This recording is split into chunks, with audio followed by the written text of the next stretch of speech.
Por eso el Señor dice que Él va a recompensar a cada uno de acuerdo a nuestra conducta. ¿Cómo podemos mejorar nuestra conducta? Como ciudadano, como mexicano, ¿cómo te consideras en conducta? Por eso el Señor también nos da la esperanza de la redención. Y digo la esperanza, porque está en ti decidir venir a Jesucristo.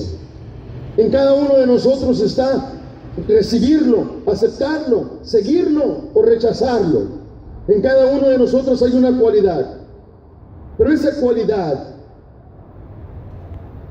no podrá realizarse, desarrollarse, si tú no recibes a Jesucristo. Por eso el Señor nos dice: id pues y haced discípulos de todas las naciones, bautizándolos en el nombre de Jesús. Toda la creación está llena de su potencial. Pero ¿por qué no le estamos dando uso al poder de Dios en nuestra vida? La desobediencia. La desobediencia nos detiene. La desobediencia nos limita. La desobediencia. Por eso tenemos que entender que al ser obedientes se empieza a desarrollar en nosotros una cualidad. ¿Cuál es esa cualidad? La cualidad de perseverar. Porque aun cuando ya estamos en Jesucristo, seguiremos fallando. Aun cuando estemos en Cristo Jesús, seguiremos fallando, seguiremos pecando. Dice la palabra de Dios: todos somos pecadores. No hay justo ni aún uno solo. La gracia de Cristo es la que nos perdona, porque todos los días pecamos con la mente. Algunos pecamos con acciones, otros pecamos con mente y con acciones. Pero bendito sea Jesucristo, que Él nos perdona de nuestros pecados y que Él desarrolla en nosotros la cualidad de la perseveración, de no volver a cometer esos pecados de nuevo, de no volver a cometer los mismos errores. En Hechos capítulo 14, versículo 22 dice: fortaleciendo los ánimos de los discípulos, exhortándolos a que perseveremos en la fe, y diciendo: es necesario que a través de muchas tribulaciones entremos en el reino de Dios. Al reino de Dios no se entra fácil. Al infierno sí se conduce uno con facilidad. El infierno recibe con facilidad a millones de personas diariamente. Diariamente están muriendo miles de personas. Millones, podría yo decir, mueren diariamente. Y muchas de esas personas no recibieron a Jesucristo, no buscaron la perseverancia en la fe. Por eso, si el espíritu humano es difícil de apagar, yo he visto a personas en este ministerio que Dios me ha dado. Tengo 22 años o más que vine a los pies de Jesucristo, y en este ministerio por 11 o 12 años le he predicado a alcohólicos y a drogadictos, y me he dado cuenta que muchos de ellos no han recibido a Jesucristo. Pero aunque no han recibido a Jesucristo, el espíritu humano es difícil apagar en ellos. Es difícil apagar. Ahora imagínate cuán mayor esfuerzo, o inimaginable para decirlo, inimaginable es apagar el poder del Espíritu Santo cuando usted recibe a Jesucristo. Porque cuando usted recibe a Jesucristo, recibe al Espíritu de Dios. Aunque otros digan lo contrario, a mí me tomó una oración. A mí me tomó una oración recibir a Jesucristo. Yo creo en el poder de la oración. Yo creo en el poder de que cuando tú dices: Señor Jesucristo, rindo mi vida a ti, porque confieso con mi boca que tú eres el Señor, y creo que Dios el Padre te levantó después de haber sido crucificado al tercer día. Hermanos, yo creo en esa oración, porque esa oración me levantó a mí. Por eso te digo que inimaginable es apagar el poder del Espíritu Santo. En Mateo capítulo 12, versículo 20, dice la palabra de Dios que Él no quebrará la caña cascada, la caña rota, la caña rajada, no la quebrará, ni va a apagar la mecha que humea.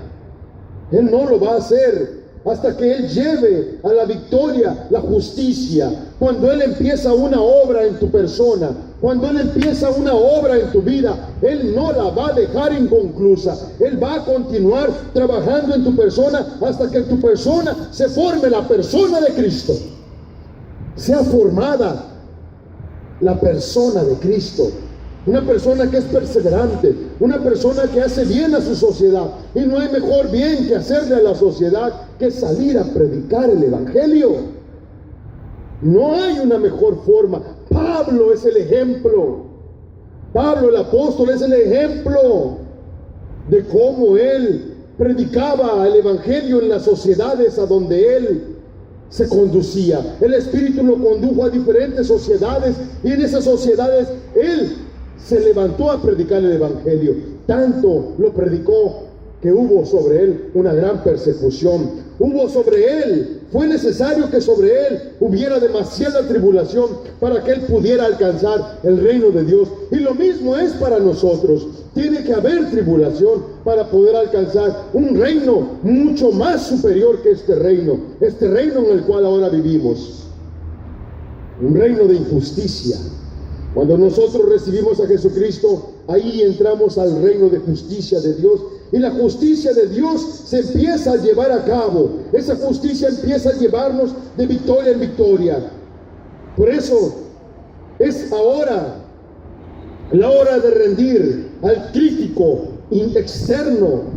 Es la hora de rendir al crítico voluntario y encender al crítico interno, al crítico involuntario. Es decir, ¿qué piensa mi interior? ¿Qué pienso en mi interior? Ser crítico de mí mismo, ser crítico de mis acciones, ser crítico de mi persona, ser crítico internamente y no un crítico externo y estar criticando las condiciones de nuestro gobierno, las condiciones de nuestras autoridades, cómo operan, cómo se manejan, cómo se conducen, si hay corrupción, si no hay corrupción. Basta de eso. Y critícate tú, cómo estás obrando tú como ciudadano. ¿Qué estás haciendo para levantar un México mejor? ¿Qué estás haciendo en tus fuerzas, en tus capacidades? ¿Qué estás haciendo para levantar a esta nación? Estás orando por tu presidente. Estás orando por tus fuerzas municipales, federales, estatales. Estás orando por tu milicia. Estás orando por el poder legislativo. Estás orando por el poder legislativo. Estás orando por el poder judicial. En este sexenio pasado, lo único que escuché acerca del presidente Enrique Peña Nieto fueron puras ofensas. ¿Piensas tú que maldiciendo a este presidente Enrique Peña Nieto logramos algo? ¿Piensa usted que maldiciendo o ofendiendo a ese presidente que Dios permitió que dirigiera nuestra nación, México cambió, nos favoreció en algo, o más profundo, le favoreció delante de Dios en algo a usted y a su familia, el haber ofendido a esa alma? Es hora de que rindamos al crítico externo, de que traigamos a este crítico a los pies de Cristo. Voluntariamente, es hora de que nosotros prendamos, encendamos al crítico interno. En Romanos capítulo 1, versículo 16 dice: porque no me avergüenzo del Evangelio, pues es el poder de Dios para la salvación de todo el que cree, del judío primeramente y también del griego. Porque en el Evangelio la justicia de Dios se revela por fe y para fe, como está escrito: mas el justo por la fe vivirá. ¿Cuánta gente tiene vergüenza salir a predicar el Evangelio? ¿Cuántas personas, cuántos miles de personas que dicen ser creyentes se avergüenzan de salir a predicar el Evangelio? Solo se unen cuando hay alguna caravana, solo se unen cuando hay un evento religioso, pero no se unen en los eventos espirituales. No están involucrados en la espiritualidad de su nación, en la espiritualidad de su pueblo, en la espiritualidad de su comunión. No están unidos en ese campo, en esa área. ¿Por qué? Por vergüenza, porque no han rendido al crítico. Por eso tenemos que entender que solamente predicando el Evangelio es como podemos salir de la celda. Y salimos de esa celda, de esa prisión, para ser puestos en posición de defensa, en una posición de defensa del Evangelio, defender al Evangelio a costa aún de nuestra vida, a costa aún de nuestra reputación, a costa aún de aquello que tanto nos avergüenza, nuestra propia condición humana. Y ya para cerrar con esta predicación, voy a darle lectura a lo que dice Filipenses, capítulo 1, versículos 16 al 26. Esto que hacemos de predicar el Evangelio, lo hacemos por amor, sabiendo que hemos sido designados para la defensa del Evangelio. Pero hay otros que proclaman a Cristo por ambición personal, no con sinceridad. Y eso lo hacen pensando que van a causar angustia al promotor del Evangelio. Entonces, ¿qué? Que de todas maneras, ya sea que fingidamente o en verdad, Cristo es proclamado, y en esto me regocijo. Sí me regocijaré, porque sé que esto resultará en mi liberación, mediante vuestras oraciones y la suministración del Espíritu de Jesucristo, conforme a mi anhelo y esperanza de que en nada seré avergonzado, sino que con toda confianza, ahora, aún, como siempre, Cristo será exaltado en mi cuerpo, ya sea por vida o por muerte, pues para mí el vivir es Cristo y el morir es ganancia.